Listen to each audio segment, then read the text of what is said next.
Part of my work, I have to represent Veni in about 5 countries in Africa, and I know how difficult it is having to have the right information about taxation on the field. Without taking any extra time, I'd like to call on the next session, which is the Power Plenary session. I'd like to invite Dolapo Kukoyi, who is a partner at Digital Commercial Solicitors. Dolapo has advised the federal government on several projects, several power sector projects, and the restructuring, particularly the restructuring of the power sector, where we now have various units, discos, gencos, etc.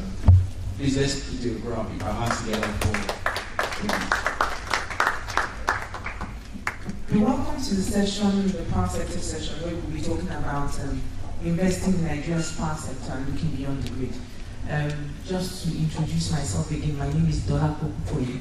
I'm a partner with a firm called Digital Commercial Solicitors.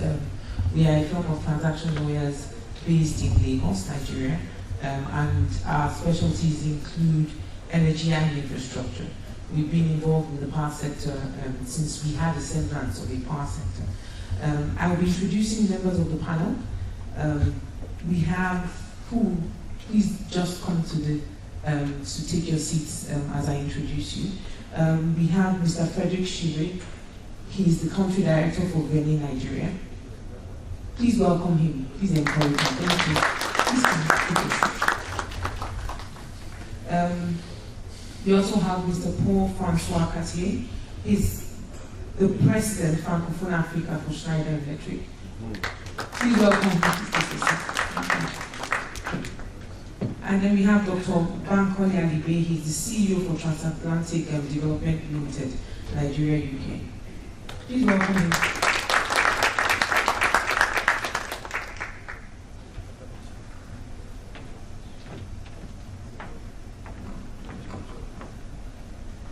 You're welcome. At least that I blend that group nicely. At least there's a female representation. You know now, it's politically incorrect for you to have panels that don't happen.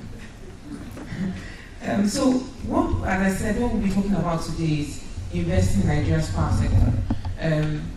For a lot of you, I'm sure, with interest in Nigeria, for the Nigerians here, one of the issues that has always been with Nigeria is the fact that there is no light. And I know that a lot of people who live in Nigeria in the past, and have migrated, is often a relief, the fact that at least you can be in a place where you have 24 hours light. But that is changing. And just to give a little bit of a background in terms of Nigeria's power sector, we have about 13 gigawatts installed. Installed capacity, half of which, and I think right now they're floating between 3,000 and 4,000 megawatts in terms of what is actually distributed. A lot of our power is thermal, which means it's gotten from gas. It's about 84% from gas, and about 16% is hydro-powered. We do not really, in terms of what we have in solar, it's more off-grid and what we have in different homes and different facilities. But Nigeria has a policy, a number of policies in fact, with respect to promoting renewable energy, and has a target for 2030. It keeps shifting. What we have now, we used to have a vision 2020, now we have a vision 30-30-30, which is to have 30 gigawatts by 2030 and have 30% of that 30 gigawatts to be renewables. So that's our new target. And in terms of our population, we have over 180 million people, as you would know, and at least 80 million of them do not have access. What we've seen in the past year and a half or 2 years is more focused, whether from the government side and even from private parties towards off-grid and renewable. So it's what we'll be talking about today, which is investing in Nigeria's power sector and looking beyond the grid. Why are we looking beyond the grid for a country that is gas-rich and is mostly thermal? It's because there have been issues around grid development, like in other countries. And it's around transmission constraints, gas constraints, and the stability and the viability of the market. But the fact still remains that we have over 80 million Nigerians that do not have access to power. So what it is that both government and private sector is looking to do is to look more off-grid, and there's been a big push for also rural electrification. Unfortunately, we had a speaker who was supposed to be here from the Rural Electrification Agency, but he is unfortunately unable to make it, because that would have been good, but we will speak to the issue. So I thought to give this background, and I will go and take my seat, and we will start straight in the session. Thank you very much. People, subcontractors are able to make a EPC project on ground. And yes, the future actually is concentrated on off-grid projects, from our opinion. We will talk about this later on. The challenges are multiple in Nigeria. We have to emphasize on not very much on technology. Technology you will find everywhere, no problem. The challenges are more on regulatory framework, local politics, and well, grid connection, if any, and security challenges. Security challenges are making the project very expensive. And for renewable energy, as we are now at Bernier, you can consider that the price of 1 kilowatt per hour is more expensive by 30 to 40% because of those security challenges. That's our opinion. Well, after that can be considered in many ways, but the potential for renewable energy is at the north of Nigeria, so Zamfara, Sokoto states, and those places where for European people the risk is high. So that is one of the challenges, but technology actually is not an issue. Good morning, everyone. My name is Dr. Bankole Adebe. I'm an ESG consultant, environmental and social governance. First, academically, I'm a doctor of social performance, but professionally, I am an ESG consultant. I was a consultant to the World Bank Group, African Development Bank, and currently Millennium Challenge Corporation, and the personal notes. On the corporate side of it, I am the social performance lead for Transatlantic Development Limited. Transatlantic Development Limited delivers ESG solutions for large corporates and small organizations as well. We deliver social sustainability and environmental sustainability to ensure large corporates and medium-sized companies are able to fulfill the triple bottom line approach, which is the planet sustainability, people sustainability, and the profit margin for every organization. In terms of my operation in the African markets, I have been involved in the African energy markets at least consistently in the last 10 years. Like my company, and even working at the World Bank or IFC or the AFDB or Millennium Challenge Corporation, we have supported the West African Power Pole project, the backbone, which is funded by the French Development Agency, connection grid of 330 kV from Ivory Coast to Ghana to Burkina Faso. Out of the 10 power purchase agreement issued in Nigeria, we're currently working with about 10 of them to ensure they are environmentally and socially sustainable. And importantly, we're also supporting many multinational organizations in Nigeria, not only within the energy sector, but across sector, renewable energy, oil and gas, industrial agriculture, to ensure they fulfill social sustainability and environmental sustainability so that they can meet the requirements that are needed for them to be funded by International Development Agency, comparable to the IFC or the World Bank or the French Development Agency. Thank you. Thank you. So I'm Paul-François Cattier. In fact, there is a small mistake. My title now is Vice President for Economic Development for Africa and Middle East. So I'm looking into larger and based in Abidjan. I would like first to apologize as a French citizen for all the attendees that didn't get their visa. I think this is very shameful, working with Africa every day. And then my job really, so Schneider Electric is one of the few global leaders in energy management. And my job is really to look after three major pillars for us for economic development. The first one is off-grid energy, that's the topic of today. But I'm also in charge of water solution to bring health and food in Africa. And also about data center solution to digitalize Africa. As you know, the youth of Africa with the 20 median age make Africa the first digital native continent, and we need absolutely to develop the data center infrastructure in Africa. I just launched in the last 6 months, and we had our General Assembly last Friday in Marrakesh, Africa Data Center Association, that group all the data center operators of the 54 countries. There is 85 data center operators, and for the woman in the room, I have the pleasure to announce you that the person who replaced me as the chairman of this association is a Senegalese woman from Sonatel Orange, Mrs. Fatoumata Dieng. So this is the three topics I'm covering, and of course many topics to address to solve the energy issue of Africa and typically the off-grid energy issue. Thank you, gentlemen. Thank you very much. I think that Frederick has already delved into my first question. Because when we were having our pre-meeting, he was very passionate about it, and you know why, because he's in it. He's in it right now. So my first question is to all of you. But I think Frederick has already spoken about his key issues. It's, given your level of involvement in developing renewable energy projects across Africa and Nigeria particularly, what would you say are the biggest hurdles to increasing energy access to renewables? And how do you propose with hindsight, for those hurdles to be crossed? So Frederick has mentioned security and he's mentioned regulatory policy.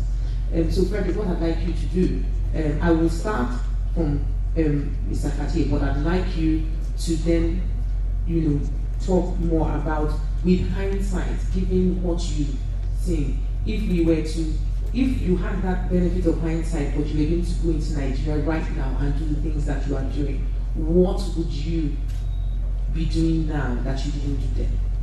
Because with all of this is experience and lessons. So with what you know, and if you entered into Nigeria fresh, but you somehow,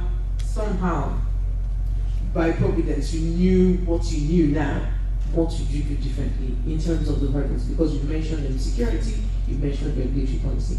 But I'd like for Mr. Cartier to then talk about what you see as the hurdles, and I'd like for Bankole to also do that. Thank you. Who first? You first? No, you first. Ah, okay. So, main hurdles just come from the need, in fact. You have in Africa 300,000 villages that doesn't have energy, doesn't have electricity. And when you don't have energy, you cannot develop economically jobs and value to serve the people, okay? But there is also 300,000, and I would like you to keep this number. And you have also 20,000 large sites that could be commercial industrial building, factory, or very large city. You have city of 200,000 inhabitants, 300,000 inhabitants that doesn't have any grid.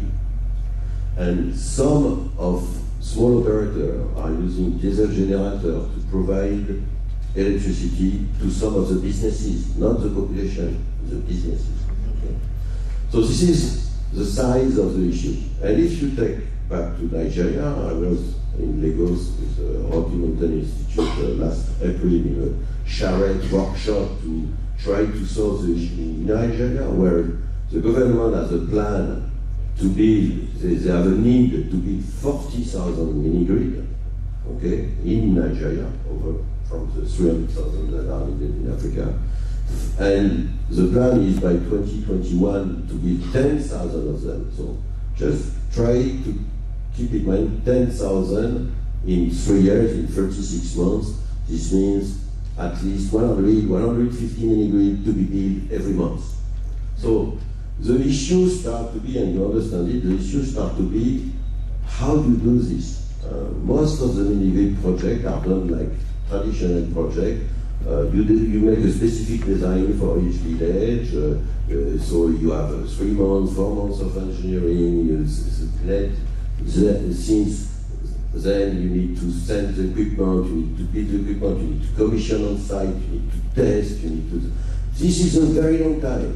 So you need, even if there is no purely technology issue, the way to build this mini-grid and to deploy this mini-grid large scale has to be totally rethink in terms of how you build it, how you deploy it, and who are the people who are building them, and who are the people that are operating it. Okay? And this is really this big issue of the scalability. So there is solution. You could really start to build the mini-grid in factory, put them in container, as we do in Schneider Electric. And so you ease, you really reduce the time of commissioning inside, because it's all packaged in factory, it's all tested in factory. You just have to drop a box and you just have to put the cable to electrify your village or your commercial building and so on after. So this is one of the way. It also helps to reduce the competency needed to commission on site this mini-grid. So instead of having always this big international EPC coming from Europe, from US, from Canada, and coming into Africa to build this mini-grid, you can start to have local EPC, African EPC, that start to develop their own, do the own commissioning, because we simplify the work to be done. And then you need also to have this local operator, small operator, distributed energy service company that are operating in one city, 10 village, 100 village or whatever.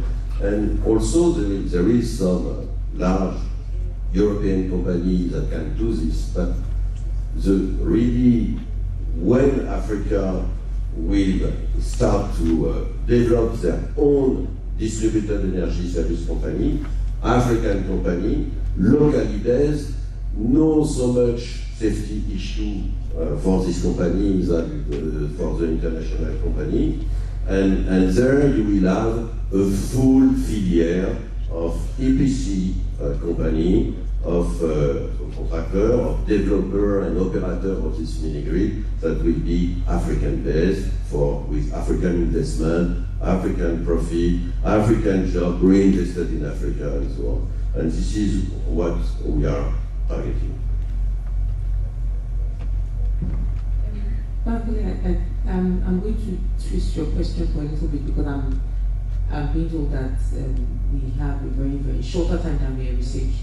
So in looking at the hurdles, I'd like for you to also address the hurdles and the solutions from a sustainability point, because that's your remit. Yeah. So basically, for us, from a sustainability perspective, like I mentioned earlier, the triple P's that has to be looked at in terms of modern business. The P is the profit, the people, and the planet.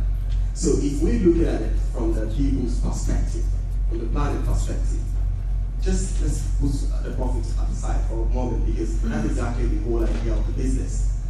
The first point of call for me will be the policy, and this is not unique to Nigeria. The policy perspective in terms of environmental and social sustainability in Africa as a whole is oftentimes inadequate to attract international funding. And how does that become a problem? It becomes a problem when you have to do you have to get an EPA approval in Nigeria or in Ghana or in Sierra Leone or in Mongolia or in Tanzania, and then you have to bring it to African development. You have to take it to IFC, and IFC have to return it. You have to do it again, and then it costs 2 or 3 times the amount of money. And then you're unable to secure funding, and you have 2 options. It's either you secure funding locally at 28%, or you secure development funding at 5%. But because you have to execute a project, you need a quick turnaround time. So you take on the 28% loan that takes your energy price from 55 cents a kilowatt per hour to about $1.50 per hour. which makes it very expensive for people in terms of planning. Now, in terms of the people, I'm sure many of us in this room will understand the kind of challenges that we have currently in the oil and gas industry in terms of pollution, in terms of social license, security, and so on and so forth, just like my colleague rightly said. These are issues that need to be addressed, like right now, before the renewable energy becomes very, very widespread. Like I mentioned earlier, we're currently working in 10 out of the 14 power purchase agreements that has been issued for solar companies in Nigeria. To develop 100 megawatt of a solar farm anywhere, would require a minimum of 225 hectares of land. 225 hectares of land, that is hundreds of football pitches, hundreds of it. Now, imagine the size of land taken out of the food security zone of a community. That causes food security issue. It causes livelihood issue. It causes vulnerability. It has a trickle-down effect down the value chain. And then we're in search of energy. So if we have a high interest rate loan to generate electricity, and on the other hand, unable to secure food for people, then how then do we expect them to buy this electricity that we want to produce? So that way, we're not even helping out. And then on the planet side of it, it's even more complicated. To develop a solar plant, for example, you need to clear the entire perimeter, and nothing above 1 meter can grow on a solar plant. You can't plant a tree of that size. So it has an impact on the planet. So we need to look very critically within the policy framework that exists across Africa, particularly Nigeria. For example, the EPA Act of Nigeria was passed in 1992. And I can bet you, the EPA Act has little or no component of environmental sustainability with modern thinking. No component of human rights issues being taken care of. And that's why the concept of social performance, which is particularly the aspect of environmental and social sustainability that looks into how projects impact people, impact-driven sustainability, is completely absent from the national policy framework. These are some of the issues that will make funding more expensive, project more expensive, project unsustainable. So if some of these gaps are proactively plugged, they can solve a lot of problems along the line, going forward. And then in terms of okay. In terms of how can this problem be solved? Yes, policy. We need policy. We need technological transfer. Like my colleague rightly mentioned, we do not need a solution where you have to buy a very expensive. Everybody knows that battery is very expensive. Storage is one of the major issues of renewable energy. Yes, if battery is the solution, if storage is the solution, what are we doing locally within the local market to actually explore the opportunity of creating a tailor-based homemade solution that can reduce the cost? Because if somebody in Guatemala can afford $1.50 or $1 per kilowatt per hour, we don't expect the same solution for somebody in Agbo, in a remote village, to be able to do that, with all due respect. So what we need to do is a cross-cutting solution that does not just only fix the modern business. For example, the standard, the off-grid solutions oftentimes are tailored towards industrial estates, opulent estates, where people can really readily buy the energy and they can afford it. But if we begin to take this solution outside the public, outside the opulent areas, or let me say the commercially viable areas, energy is basic. It should be a basic human right. So if we take it to these remote locations and they can't afford it, and then we have to displace them, then we're not being responsible to the planet or to the people. So for us at TDO, that's what we focus on. We try to ensure that these businesses do not just make profits. Because if you make profits in the short term, you're going to have problems in the long term. So we help them to tailor their business in such a way that they have safeguard solutions that help them to develop their business responsibly. And when I say responsibly, I do not mean corporate social responsibility, because that is one buzzword that has been pushed around a lot. As an expert in that area, I know the corporate social responsibility is an excellent factor to business development. Yes, it works in marketing mix, but when it comes to sustainability framework, you either look at the social performance component, which looks at how does the project impact the people, socially or environmentally, or you look at the social investment component, which means, well, it doesn't impact the people negatively, but there are gaps in the system that you can support. Or you look at it from the CSR component, which is, okay, we're not even impacting people, we're just contributing to augment what the government has done. And that is how we look at it. And until all this kind of framework is integrated into the national policy framework, into the Federal Ministry of Environment framework, and this is not just for Nigeria, I work in about 30 countries across Africa, and I work for large multinationals, and I know that these are cross-cutting issues, and until they are fixed, they can't bring about a solution that we're looking for. Thank you.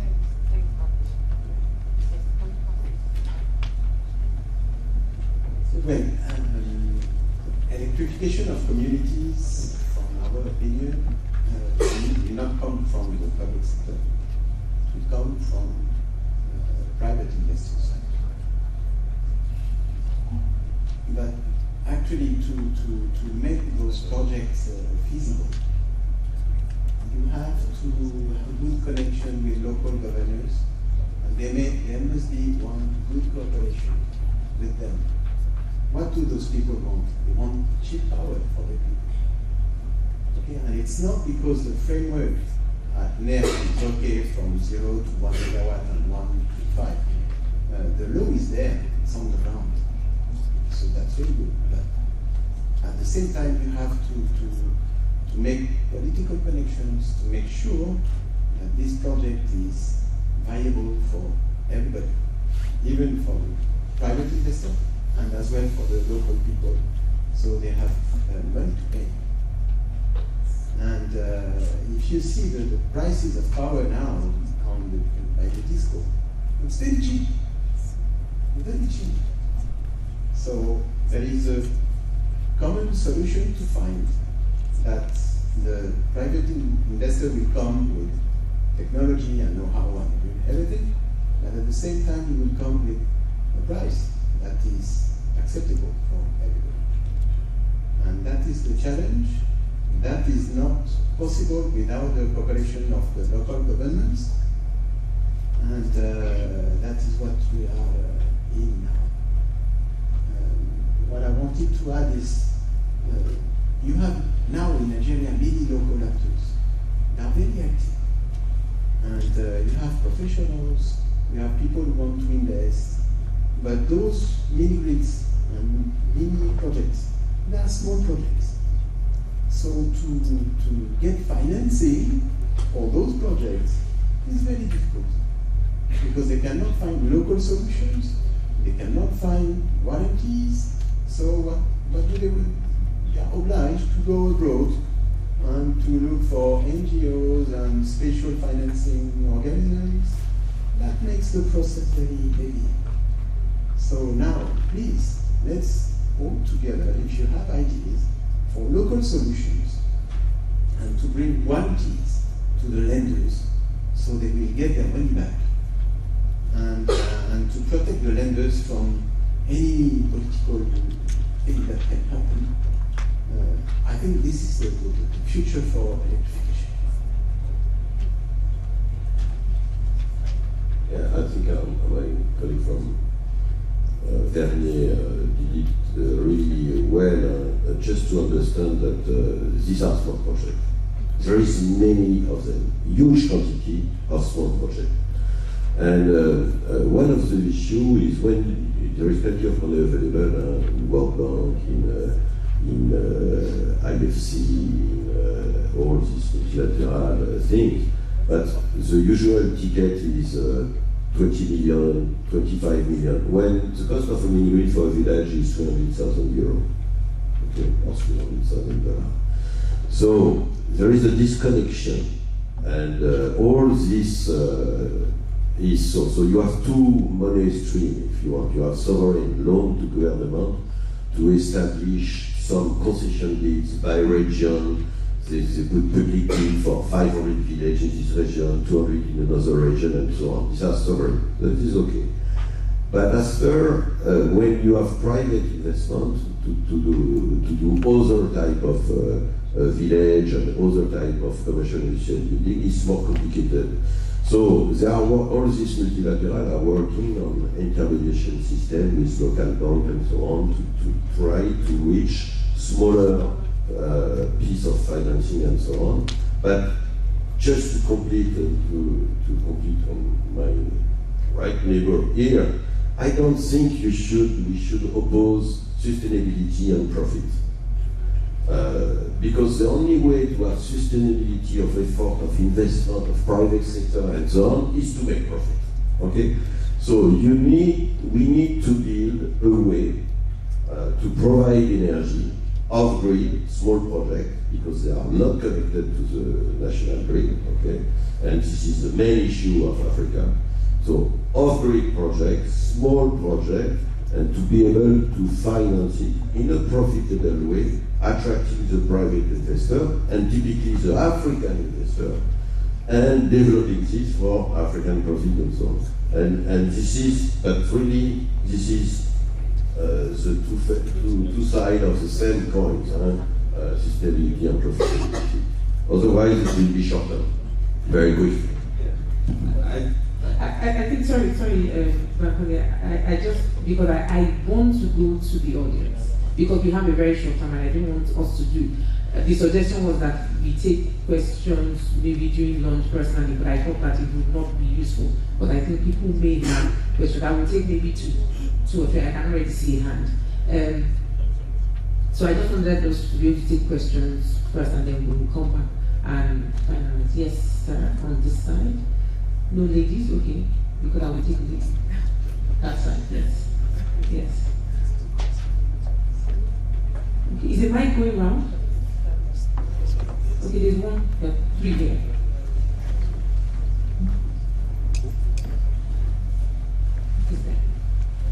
Please introduce yourself and a question, please. We would appreciate also if you can keep it as brief as possible. Thank you. Sorry, my name is Michael Akonde. I really appreciated what all the panelists have been saying, but I quickly want to take you back when I was the marketing manager in Schneider Electric Nigeria, when my country president brought the idea of solar energy. And then when we look at the mini package that we had, it was 25,000 naira. And I go to the market and make a market research, and I found out that people are ready to buy an 800 lamp that they will recharge. Because my doctor there was talking about pricing. And I appreciate when my colleague, my boss in Schneider countered because every business is to make profit. So what are your plans for the mini project? Because we have a lot, because I want to talk with the agreed people. There are some mini projects that you can do, but when we are comparing European costs with China, we cannot meet up. So for this organization or for this meeting to be more profitable to us, we have to look at cost implications. Because I've designed a model for some farms in Nigeria, which is going to cost about $1,500, at least for them to generate water, to pump water in their farms, and then to give them like basic 4 hours of electricity. You understand? What are your plans in this environment? If you can take small pockets of farms, and then by so doing, how do you want to assist them? Because I have my personal proposal on that.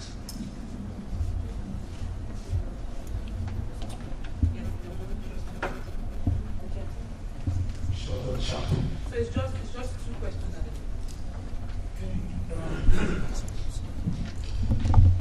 So I actually have questions for everyone. We talked about data center. My name is Obina. I'm a PhD strategy student at SI Business School in Paris. So my research is actually on power sector. That's why I'm very interested in this in emerging markets. Okay, you may not get all the answers here. Oh, definitely. I'll see you when I see all the answers. Yeah.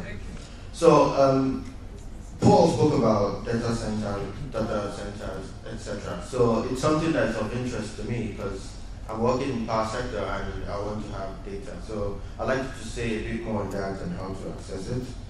And then Frederick talked about regulatory problems. I'd like you to say a few things more, and I'd like you to emphasize especially renewable energy, because I don't know of the regulatory frameworks guiding renewable energy. There might be, I'm not saying I'm an expert in that, so please talk a little bit about the regulatory provisions for renewable energy. Just I would like to to the first question, there was a comment about China's product and China price and so on. Balancing constant quality, yeah. So if you have to change 6 times in 3 years your product because the quality is poor, you will pay 3 times the cost of a quality product. Okay, just remind this. It's difficult to understand sometimes, but short term, but long term you will quickly understand it. So just about the profit model and the cost of this.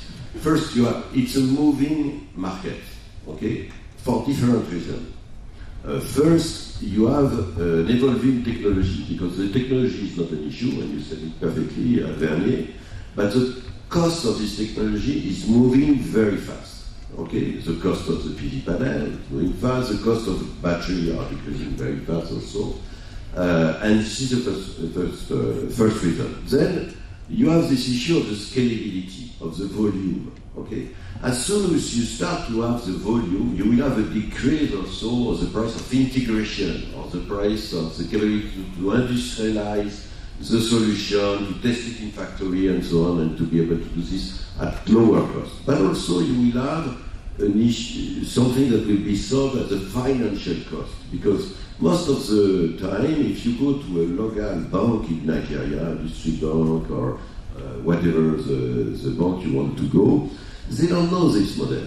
They don't have the historical financial data to really understand what are the risks of financing this project and so on. They are lacking historical data. So when you start to have some scaling, you will start to have much more knowledge about this financial risk, and you will start to decrease the cost also. So it's a moving environment, and the cost will decrease. Also, you have to understand there is several technologies. You have the mini-grid, which is a totally isolated network of distributing powering and generating and distributing, very reliable. The first market for mini-grid is not in Africa, it's USA. 2/3 of the mini-grid sold in this world are sold in USA because there was lack of investment in the grid in the 70s when they privatized the utility, okay? And now there are a lot of issues, and most of these issues are solved by mini-grid. So it's bringing reliability, it's bringing a lot of flexibility, it's bringing the capacity to bring on renewable energy. So many good things about mini-grid. But it's also very good for productive energy. So when you start high power, when you start to want to power a factory or a small workshop or shops or small office, small factory and so on, it's perfect and so on. But when you are going to the residential part, you know, bringing lights, comfort lights, four LED lamp, some fans, the TV, fridge is already quite expensive in terms of power consumption and so on, but you start to have this comfort thing and so on. And here, the average consumption is still very low. So usually a home in Africa, in an isolated village, will consume something, will be able anyway to pay not more than $10 or $12 per month, okay? Whatever the price here, they will stop at $10 or $12, and the consumption will be very weak. So it's still very difficult to make a bankable project with such a low density of consumption. If you have a productive energy usage or an anchor tenant, if you want, that is consuming a lot, like a telecom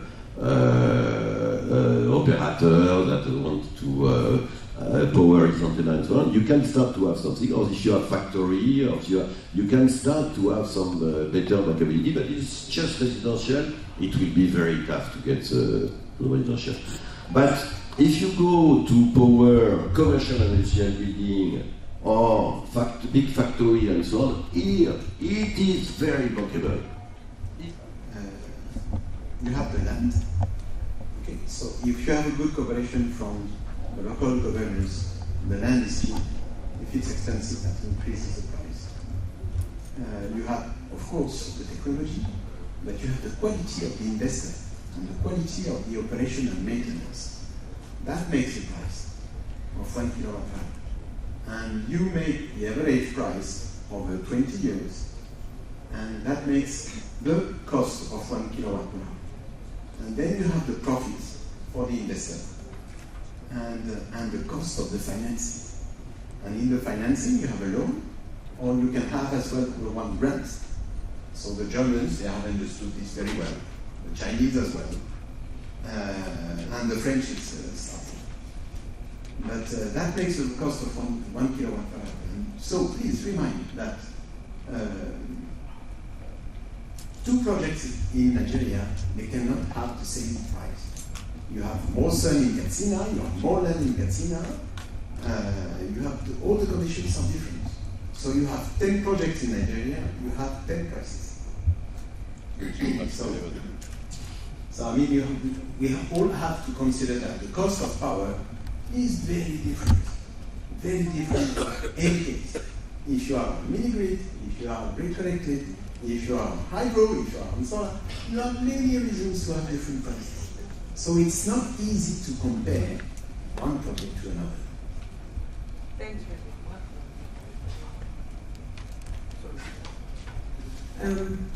I'm sure this has been interesting. Don't blame me.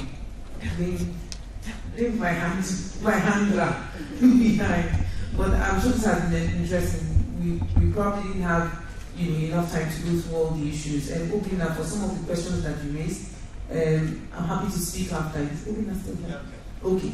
So I'm happy to speak after. Data, there are sources of data.